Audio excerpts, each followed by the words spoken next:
Night ഡ്യൂട്ടിക്ക് പോകുന്ന സമയത്ത് ഇപ്പോൾ ഒരു 3 ഷിഫ്റ്റ് ഇട്ടതിന് ശേഷം അല്ലെങ്കിൽ അതിന് ശേഷം ഒരു 4 ദിവസം അവധി, പിന്നെ 3 ദിവസം വീണ്ടും നിങ്ങൾക്ക് നൈറ്റ് ഡ്യൂട്ടിയൊക്കെ ഇട്ട് തരും. അപ്പോൾ ഒരു ദിവസം 3 കഴിഞ്ഞു, പിന്നെ ഒരു 4 ദിവസം ഡേ, പിന്നെ ഒരു 3 ദിവസം നൈറ്റ്, അങ്ങനെ എടുക്കുന്ന പല ആളുകളുണ്ട്. ചില ആളുകൾ അറിയാം ഓൾട്ടർനേറ്റ് ഡേ എടുക്കും. ഇന്ന് നൈറ്റ് ഡ്യൂട്ടി എടുക്കുന്നു, നാളെ അവധി, പിന്നെ വീണ്ടും ഒരു ദിവസം നൈറ്റ് ഡ്യൂട്ടി എടുക്കുന്നു, അങ്ങനെ അവധി, അങ്ങനെ എടുക്കുന്ന ആളുകളെ എനിക്കറിയാം. അപ്പം നിങ്ങൾക്ക് പറ്റുമെങ്കിൽ ഒരുമിച്ച് എടുക്കുന്നതാണ് നല്ലത്. അതാണ് ആദ്യത്തെ കാര്യം.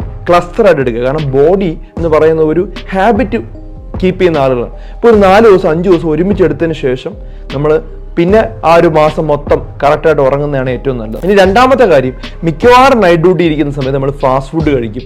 ഉറങ്ങാതിരിക്കാൻ വേണ്ടി ചിലപ്പോൾ സോഡ കുടിക്കും, അതായത് പെപ്സി കൊക്കോകോള പോലുള്ള സാധനം കുടിക്കും. അതുപോലെ തന്നെ പല പിസ്സ ബർഗർ പോലുള്ള സാധനങ്ങൾ ഇങ്ങനെ കഴിച്ചുകൊണ്ടേയിരിക്കും. അത് തെറ്റാണ്. അങ്ങനെ ചെയ്തു കഴിഞ്ഞാൽ നിങ്ങൾക്ക് പലതരത്തിലുള്ള പ്രോബ്ലംസും ഉണ്ടാകും. ഹാർട്ട് അറ്റാക്കും അതുപോലെ കാര്യങ്ങളെല്ലാം പ്രത്യേകിച്ചും ഈ സമയത്ത് കഴിക്കുമ്പോൾ പ്രോബ്ലം ഉണ്ടാകും. നമ്മൾ ആഹാരം കഴിക്കുന്നതൊക്കെ കുഴപ്പമില്ല, പക്ഷെ ഫ്രഷ് ആയിട്ടുള്ള ഫ്രൂട്ട്സോ വെജിറ്റബിൾസോ അല്ലെങ്കിൽ ഒരു പ്രോട്ടീൻ മീലോ അല്ലെങ്കിൽ കുറച്ച് കാർബ്സും കൂടുതൽ പ്രോട്ടീനുമുള്ള ഒരു മീൽ കഴിക്കുന്നതാണ് നല്ലത്. അതും നിങ്ങളുടെ നൈറ്റ് ഡ്യൂട്ടിയുടെ ആദ്യം കഴിക്കുന്നതാണ് നല്ലത്. അവസാനം ഒരു 3 മണിക്കൂർ 4 മണിക്കൂർ കഴിക്കാതിരിക്കുക. അപ്പോൾ ആ സമയത്ത് പറ്റുമെങ്കിൽ നിങ്ങൾ ഫ്രൂട്ട്സ്, വിശപ്പുണ്ടെങ്കിൽ ഫ്രൂട്ട്സ് കഴിക്കുക, അല്ലാതെ വേറെ ഒന്നും കഴിക്കാതിരിക്കുക. കാരണം നമ്മൾ ഇതിന് ശേഷം ഉറങ്ങാൻ പോവാണ്. ഒരു 7 മണിക്കൂർ 8 മണിക്കൂർ കണ്ടിന്യൂസോട് ഉറങ്ങണം. അപ്പോൾ അതിനുവേണ്ടി നമ്മൾ ഒരു 3 മണിക്കൂറെങ്കിലും മുമ്പോട്ട് ആഹാരം കഴിക്കുന്നത് നിർത്തുന്നതാണ് ഏറ്റവും നല്ലത്.